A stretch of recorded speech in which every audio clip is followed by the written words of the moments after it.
Last session before lunch, and the man, the myth, the legend, Mr. Naval Ravikant, sewer of VCs and creator of AngelList, disruptor of, isn't there like Galactus or something? I feel like I'm introducing Galactus right now. Destroyer of worlds. Folks who are trying to kiss the LP managers' butts, please take it out into the hallway. Yes, they do have a lot of money. Let's jump right into that. There was something that was said right at the end of that last panel that I thought was interesting. Seemed like the general sentiment for the LPs there was co-investing, or particularly economics on co-investing, not a good thing. AngelList Syndicates all about giving economics on more than just the dollars that investors are putting into work. Yeah, I think that's a little different. What they were referring to was LPs being invited in by VC firms into deals. I see. What Syndicates is basically gives a way for any angel investor to form a seed fund online on the fly to invest in the company, bring in their friends, bring in supporters, bring in value-added investors, bring in passive capital, show their commitment by putting skin in the game, serious skin in the game, 5, 10, 20, sometimes as high as 50%, and get paid on a carry-only basis, no fees, if it's successful. And the whole deal gets done and tracked and reported online.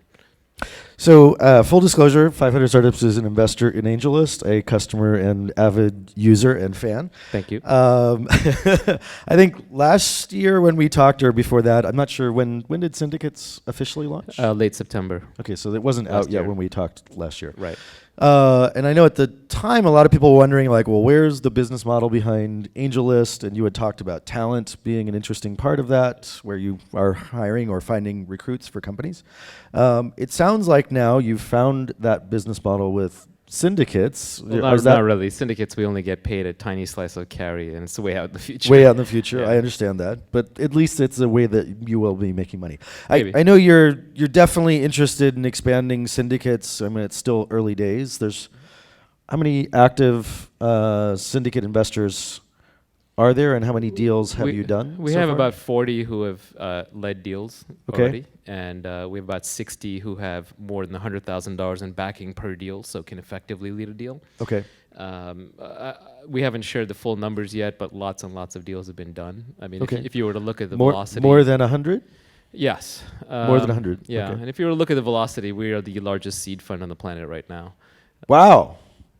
Okay. Sorry, measured by dollars of capital deployed per month? Both companies and dollars. Companies and dollars. Okay, so I have to think about like what that actually means. So I'm assuming you're that's doing. but that's cheating. We're not a fund. We're not a GP. We don't make Right. investment decisions. We're a platform for other people to do that. Understood, but I'm assuming that means you're doing more than, I don't know, 25 deals a month, 20 deals a month. Yeah. You can make your guess. All right. I think we're skipping over some parts in case people are quite familiar with AngelList. Obviously, they should be. How many people in the room have an AngelList profile or account? Okay, well, maybe not. How many people don't have an AngelList profile or account? How many people are not having sex regularly? Okay. Well, anyway, you may not want to admit to that. Yeah, so I mean, AngelList has come a long way from a mailing list with, I think, 10 investors on it, which Yeah, was the early I just beginnings? think of it as a process. I don't even think of it. no, as a but I mean, company. it's an amazing story from where you started in when 2010. 2010, yeah, Yeah. early 2010. Yeah, Yeah, pretty we'll see where it ends fantastic. up. I don't know. Startups are hard. Everybody knows this. Indeed, startups are hard. But you guys now are doing a couple of different things. So not just listing companies. Like we said, they're doing AngelList Talent, which is helping Yeah, your companies there's find basically recruiting. 3 things that we're doing. One is helping companies raise funding, which is a classic thing. We introduce them to VCs, seed funds, and so on who invest. And then with Syndicates, we kind of do these online funds Right. with angels leading deals. And that's sort of our main focus right now. Talent sort of came up accidentally. Syndicate is the main focus. which Correct. is- Yeah. Okay. Talent came up accidentally. It was just we had a lot of people who said, "Well, my startup failed. I want to join a startup that did raise money." So we started matching them up. Now, I think last week we did 4,300 mutual introductions. It's like 4,300 introductions. yeah, in a week. fun talent. But Tinder for startups, Basically, AngelList yeah. talent. Yeah, that's basically what it is. It's mutual matches. Any idea how many of those close and become actual It's not hires? exact, but my guess is around 200 a week right now. That's 200 a week? Yeah. And it's free, so So try you're it out. probably also the biggest tech recruiter right now as well. In the startup universe, yes. Obviously, LinkedIn Okay. is much larger. So that's, if you were doing 800 placements a month and only charging 10 grand, Yeah, the problem is that would startups be don't an have $8 million a month business. Sure, if startups had the money to pay, it would be a great Okay, business. well, yeah, but I mean, you could charge 5K or you could choose it in equity, but that's Well, a lot still of these are co-founders. A lot of them might be junior hires. We tend to focus mostly on developers and designers and PMs because that's where the real Right. shortage in the market is right now. But you might even pay higher than normal recruiting fees for those folks. I mean, that's probably 10 to 25K recruiting fee for some of those. Yeah, we got to figure out some way. I mean, we have some big companies on there too, like Yelp and Yeah. BitTorrent and Path and Quora and others use it. And so we just have to figure out some way that there's a value-added model for people who can pay. But if I'm doing the math correctly, I think you're placing $100 million worth of recruiting value there, at least at current Yeah, pace. the problem is every time we come up with a new feature, we end up just giving it away. And we've given it away and set the expectation. and then Don't we tell don't LinkedIn. charge for it. Oh. So let's dive into syndicates a little bit. We've done one, so we've gone through that process, and we're working on a few more. You're generally trying to raise at least $100,000, or sorry, $150,000. Yeah, there's actually now we support all the way down to 25K. Okay. But generally, most deals are $200,000 to $250,000. We have done ones as large as $1 million into the round. And you don't charge fees on that, assuming it's a sizable enough amount.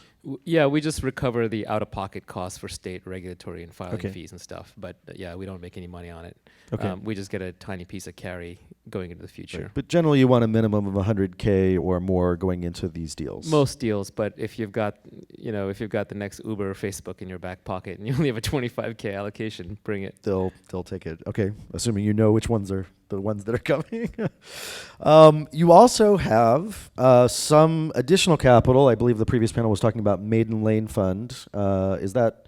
I'm not sure I understand the structure, but that is capital that you're placing or Yeah, allocating? so there are now LPs who are onboarding into the platform, and they want to back some of the top angel leads, the people with the best Okay. track records and access and So you're IRRs and so on. Sort of like a mini fund of funds? That's right. So Maiden Lane is basically just our first fund that backs the top syndicate leads on AngelList, and that's the Okay. LPs getting comfortable with the process. And are you comfortable disclosing what the size of that fund Yeah, I is? think it's public. It's a $25 million fund. Okay. That's sort of the initial capital into it. And how much capital are you deploying per syndicate manager or per deal?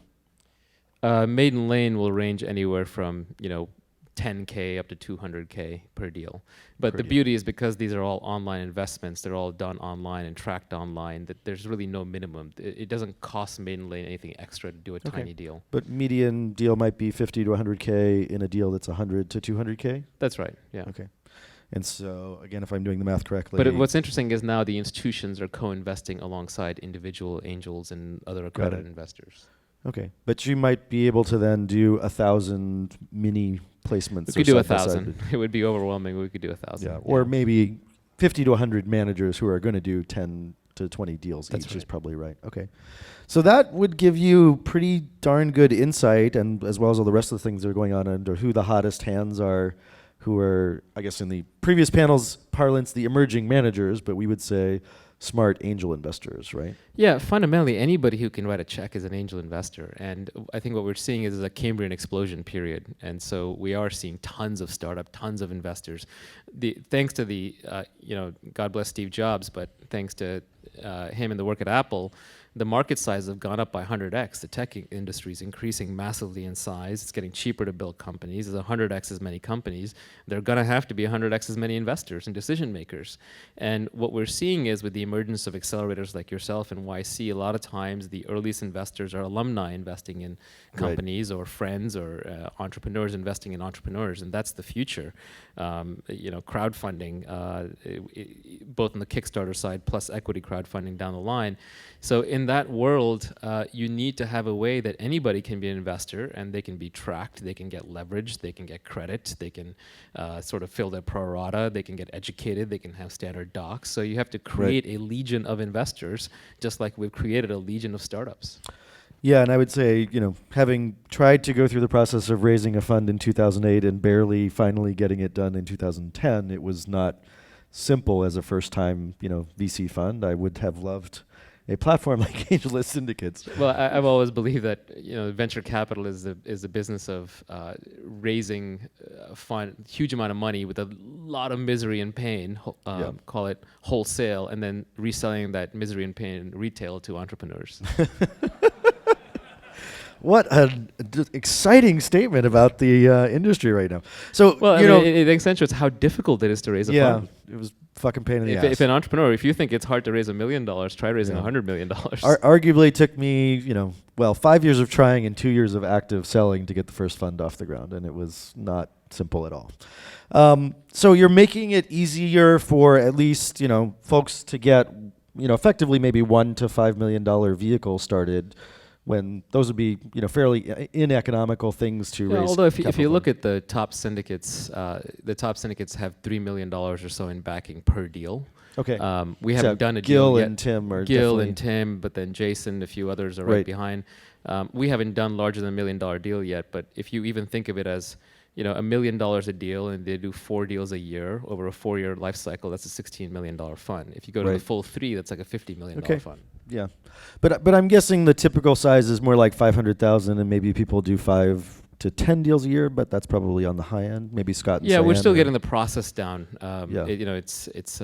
It's really overwhelming to have to create basically a new venture fund on the fly and administer and manage it and bring in the supporters. And there's all kinds of. Surprised your economics are not higher. The cost structures are not higher on that.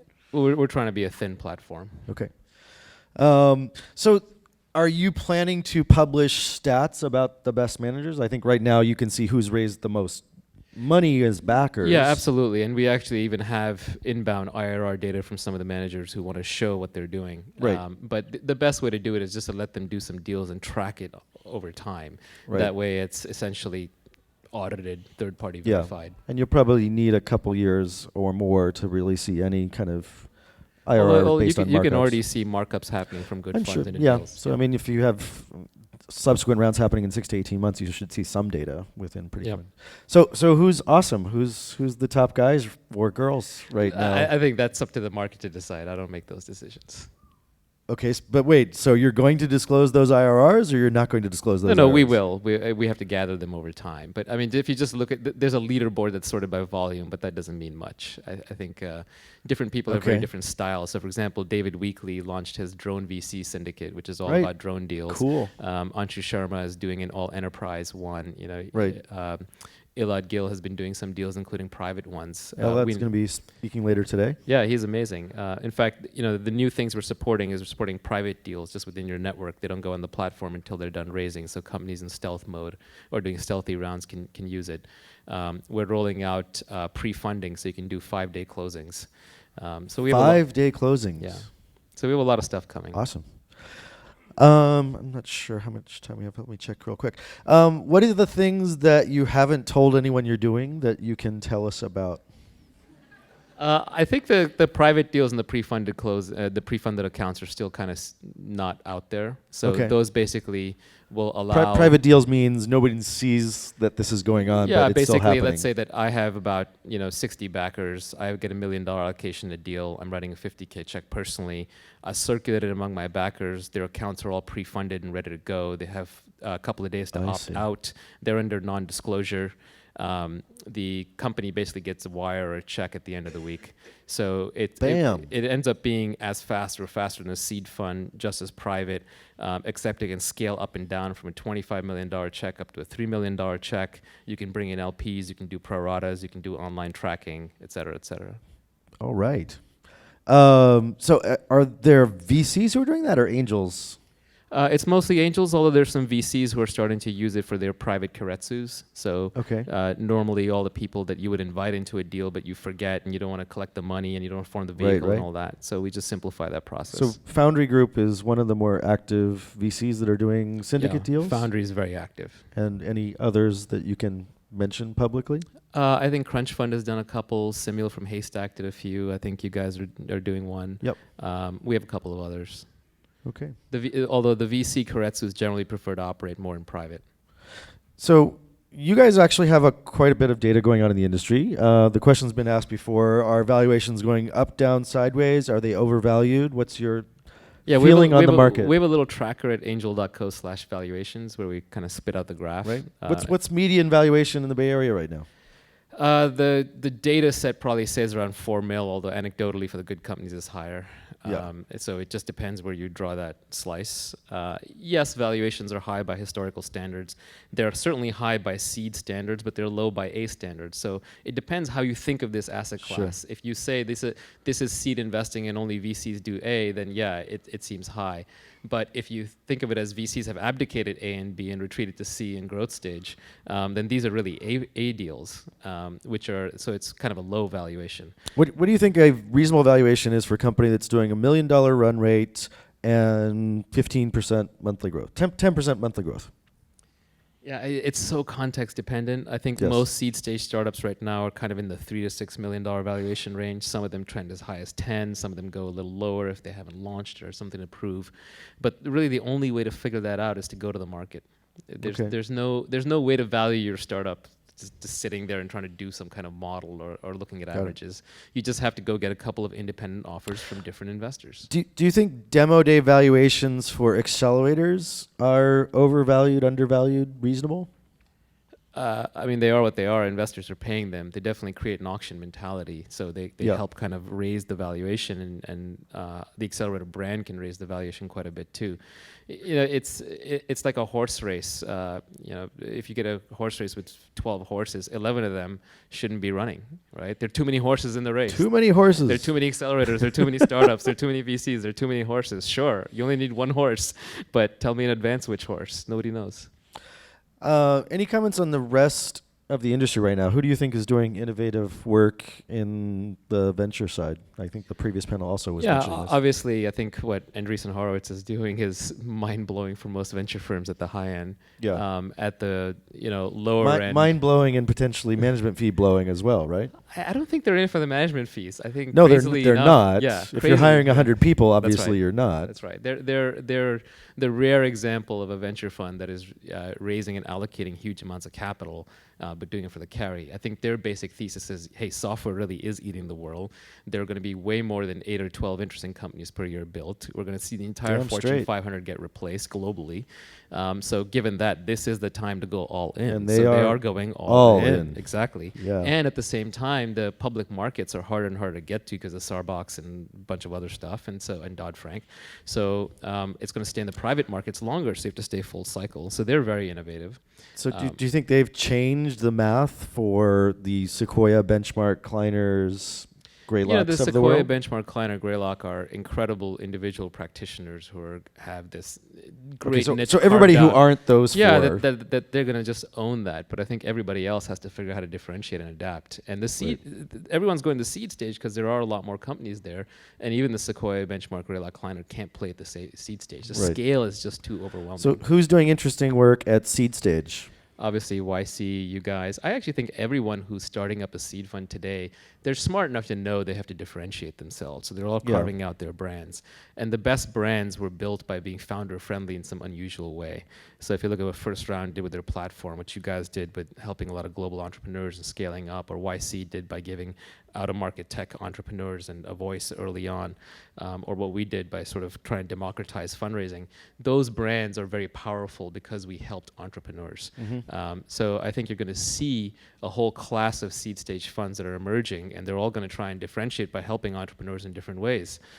So for example, there's like a team builder ventures where they just help you a lot with hiring. People are trying to specialize in marketplaces. Lemnos Labs, what they're doing with hardware, right? So you think there is a lot more specialization to be done and more growth in the market that's coming?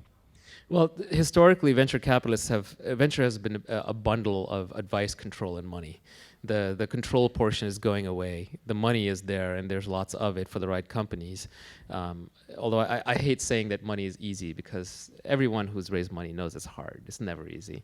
On an individual basis, it's always hard. On a macro basis, it might get a little easier or harder. Looks like everybody else is raising money. Why am I? Why am I not? But that advice piece, the so-called value add, is becoming becoming more real in the sense that now entrepreneurs are saying, oh, you add value, really show me how, tell me how do I know you add value, who can tell me you add, what kind of value do you add, how is this structurally different? So I think you're going to see a lot more firms trying to differentiate on that basis.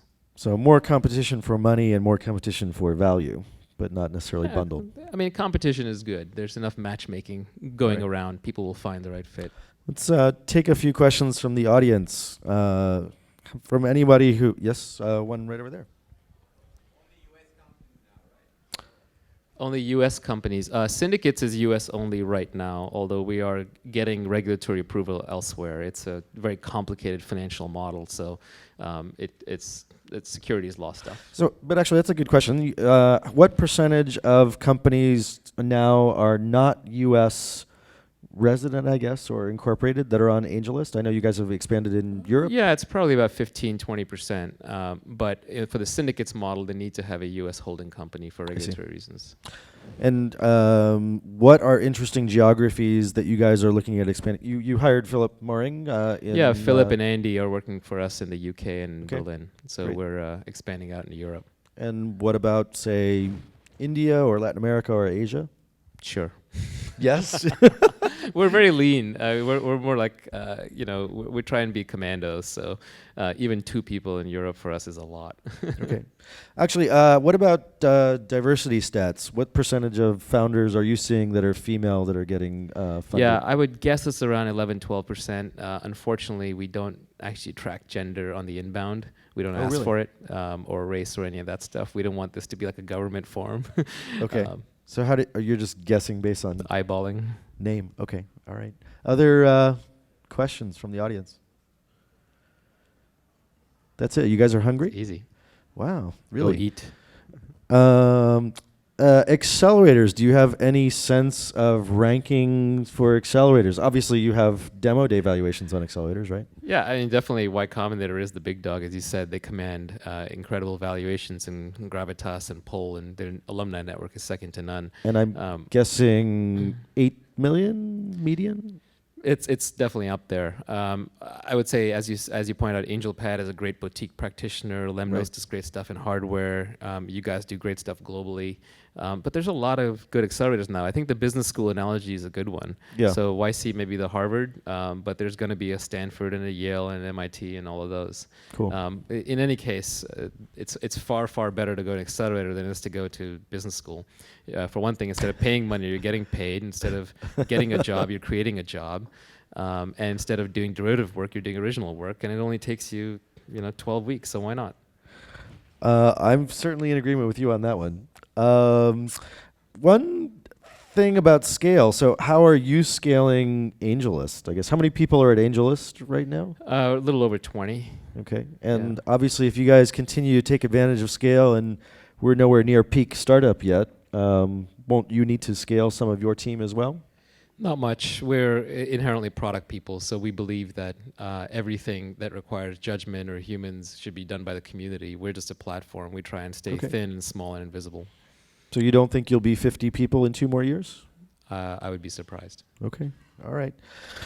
Thank you again for your work on the Jobs Act. I mentioned to both you and Kate and folks at the NVCA that we are able to take advantage of that. As a result. Actually, I have to say it was that very rare case of bipartisan support from the White House and from the Republican Congress and from the Democrats, and it was just everybody wants to create jobs. We know all job creation comes from startups, essentially. And so in this, we're sort of in a very weird position right now because San Francisco is going through this real estate boom and this low unemployment, and we're living in this magical little bubble world. And as soon as you go outside of this glass cage, the rest of the world and the rest of the U.S. is not in a great place. Yeah. And these kinds of stories historically generally end badly, right? They don't end well when you have a privileged, moneyed, educated elite in the center that is exploiting leverage. Don't end well in terms of sort of revolt, right? I was just saying, look at the macro of history. It doesn't end well. So I think it's incumbent. I think there were Google protesters right down the street at Google I/O. So it's incumbent upon us to create those jobs and to spread that education and to sprinkle a lot of the leverage that we have out in the world. I would agree with that. And do it quickly. One last comment. Immigration and startup visa, are we getting anywhere? Doesn't seem like it's been moving. Actually, it feels like other countries have passed their own startup visa legislation while we've been waiting for ours. Yeah, it's the startup visa thing is very frustrating. I think it gets bundled into the general immigration reform issue, which then gets bundled into citizenship and gets bundled into politics and always blows up. And then gets nailed. You know, I'm not the pro there, and there are better people than me working on it. Just my feeling has always been that it would be easier to just carve it out as a specific thing and get it passed rather than trying to always bundle into a larger thing. But politics is a big beast. It's a big machine. Thank you, Naval, and good luck with AngelList and Syndicates and further growth. Yeah, thank you for having me. Thanks, everyone.